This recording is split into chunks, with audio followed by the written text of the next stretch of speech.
Alpha Uniform Yankee rolling runway 24. Positive rate, gear up.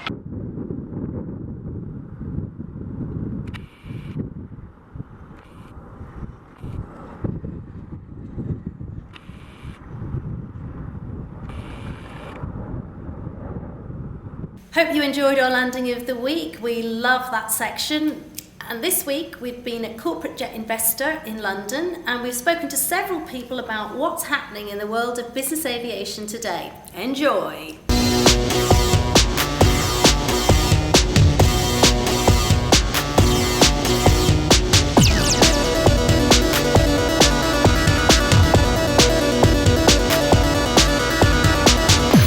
You're watching GearUp TV. So I'm with Brian Humphries, who is the President of the European Business Aviation Association. Brian, you had a very important message for attendees here at Corporate Jet Investor in London today. It's also pertinent to anyone outside in the wider business aviation industry. Would you like to explain what it is and what you'd like us to do? Well, I would, and thank you very much for having me.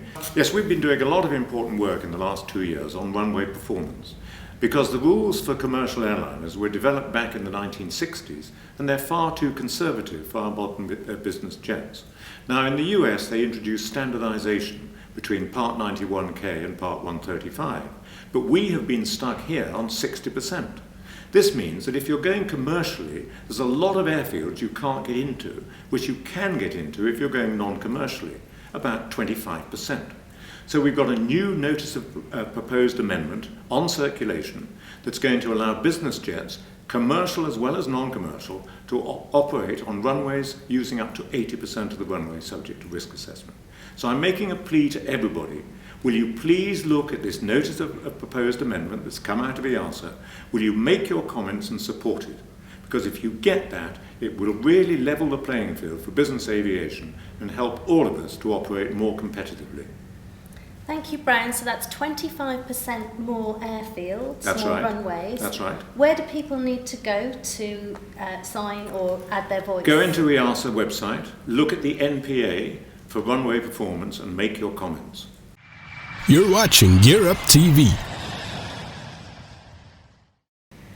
Hello, good afternoon. Today I am with Richard Emery, who's the Chief Operating Officer of the Mente Group. What is your sense of where we're at in the market today as we start 2017? Well, I think that the market has improved, certainly over the last 12 to 18 months. We're seeing more activity on the pre-owned side of the market than on the new side of the market. Last year, Mente Group had the best year that we've ever had. We did more transactions than we ever did. I think you'll find that pretty consistent on the pre-owned side of the market. While the OEMs continue to recover and continue to rationalize production to meet the change in demand and to bring to market a number of new models, which are certainly overdue. And we've heard today, we're at Corporate Jet Investor, that this has obviously effect on values at the moment. Can you speak to us a little bit about that, about residual values in the pre-owned market with the situation today as it is?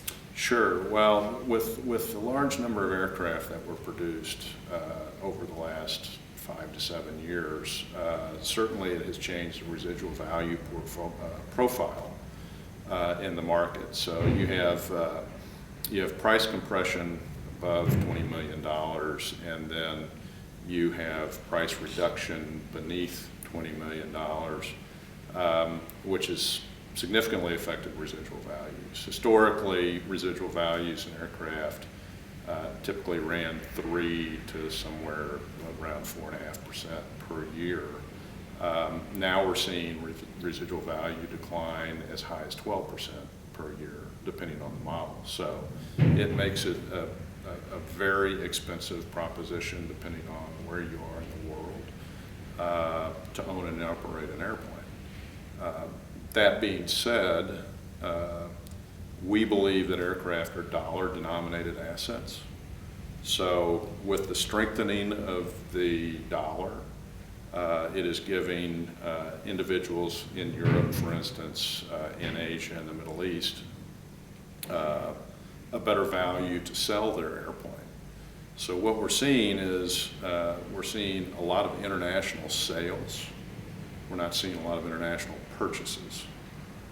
But the North American market, which is the largest market in the world, is soaking up those international sales and taking advantage of that market. So overall, are you feeling positive, negative, or neutral about the year ahead? Oh, I think positive. That's always good news. You're watching GearUp TV. Well, as you can see, I'm here with Jorge Colindres with the signature San Marino sunglasses, and I'm dazzled by the brightness of him. Jorge, hello. Hi, how are you? Thank you for having me. And thank you for joining us. I think we could take the sunglasses off, I think so. now. Can you tell us what your sense is, Jorge, today of the market, where we're at? Well, you know, the sense of the market for us is a little bit different than a banker or a lawyer or a financier or an aircraft operator. Basically, the sense of the market for us is we're very positive of the market. We see a lot of activity in my two registries, San Marino and Aruba. And I can tell you that despite of the world uncertainty of how things may go, at the end of the day, aviation is aviation. People will always be a need for moving and going from point A to point B. And they will also be looking for venues like San Marino and Aruba, which are premier venues, to register their airplane and maintain their, residual value of the plane high.